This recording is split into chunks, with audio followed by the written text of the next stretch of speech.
A British MP just ended the Prime Minister's career in under 15 minutes. No shouting, no chaos, just surgical precision and receipts. This is how you destroy someone politely. Inside the House of Commons, Kemi Badenoch rose with one mission: to expose a cover-up that threatens every elected official in Britain, a collapsed spy case, missing evidence, and a government suddenly unable to remember its own words about China. What followed wasn't politics. It was a public execution by PowerPoint. Before we break it down second by second, do me a quick favor. If you want more honest political breakdowns that cut through the noise, hit subscribe. Most of you watch without subscribing, and it's the easiest way to support work like this. Done. Good. Let's dive into the carnage. Two people were charged with spying on British MPs for China. The case was solid. MI5 was involved.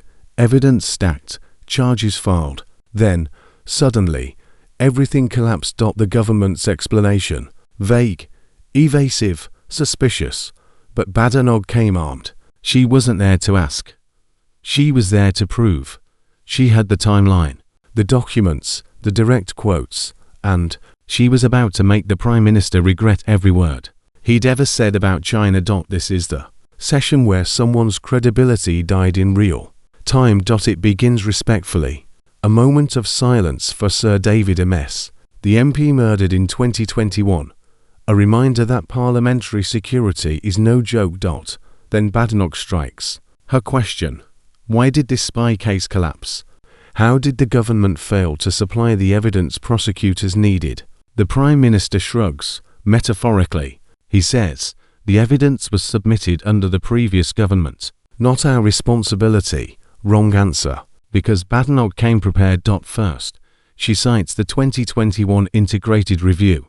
The government itself officially labelled China the biggest state-based threat to Britain's economic security. Not opinion.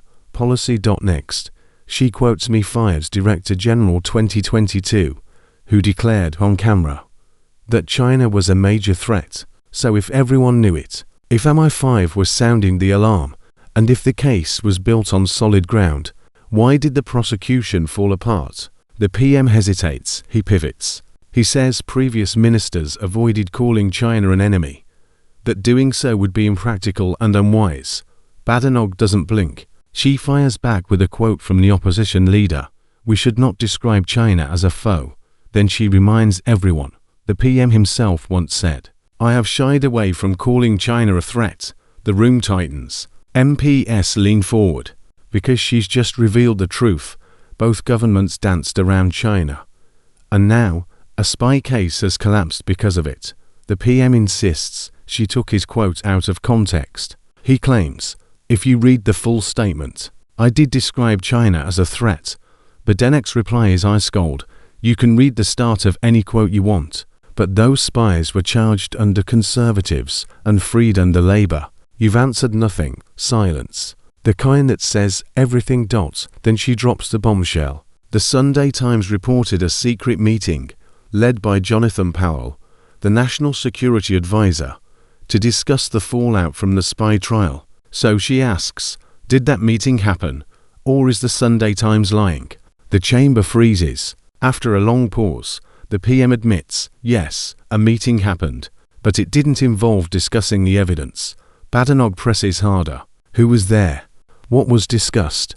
Why does your security minister claim one deputy had full control over the decision? The PM insists only one man, the deputy, made the call. No ministers, no advisors. Badenoch cuts through him. So one official made this decision alone. No contact with the NSA, the Home Secretary, Downing Street. Really. The logic collapses. Everyone knows it. She lays out the timeline like a prosecutor closing her case. Charges filed. April 2024. CPS confirmed. Evidence was strong. The charges were correct. Then, new government. And suddenly the case collapses. So what changed? The PM promises transparency. Says he'll publish witness statements soon. Not today. After proper channels. Badenoch calls it out. If there's nothing to hide, release them today. The statements, the minutes, the CPS emails show everything. The delay smells like guilt. Then, desperate, the PM takes a cheap shot. She's clearly not a lawyer or a leader. Instant backlash. MPs erupt, because personal attacks in the Commons always mean one thing: panic. But Badenoch doesn't flinch. She doesn't even raise her voice. She looks straight ahead and says, "Forgive us if we don't trust a Prime Minister who recently expressed full confidence in someone linked to a convicted pedophile." Dead silence. The Prime Minister's credibility shatters. And then she lands the line that will echo for years. If the Prime Minister cannot protect the members of this House, what does that say about his ability to protect this country? The room freezes. That's checkmate. Clips flood every feed. TikTok, YouTube, Sky News, BBC.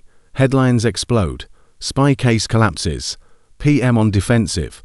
Badenoch destroys government over China cover-up. Within hours, analysts replay every quote, every timeline, every hesitation. The verdict is unanimous. The government looks weak. Weak on security. Weak on China. Weak under pressure.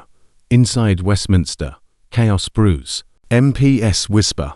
Ministers panic. Advisers draft excuses no one believes. Opposition members seize the moment. Committees are formed. Inquiries launched. Public hearings planned. Every press conference, every tweet, every denial is now measured against Badenoch's evidence. And every time, the government comes up short. By the week's end, the Prime Minister's authority is broken. Poll numbers drop. Confidence wanes. And Badenoch's reputation skyrockets. Journalists call her the surgeon of Westminster. Analysts call her speech a masterclass in accountability. The public calls her what she's proven to be: fearless. Because this wasn't just about China. It was about courage, truth, and the power of preparation. A single MP polite, precise, exposed a system's weakness live on camera, and in 15 minutes, changed the course of British politics. In politics, being polite doesn't mean being powerless, and being unprepared doesn't just cost arguments. It ends careers. Kemi Badenoch proved that sometimes the sharpest weapon in Parliament is silence.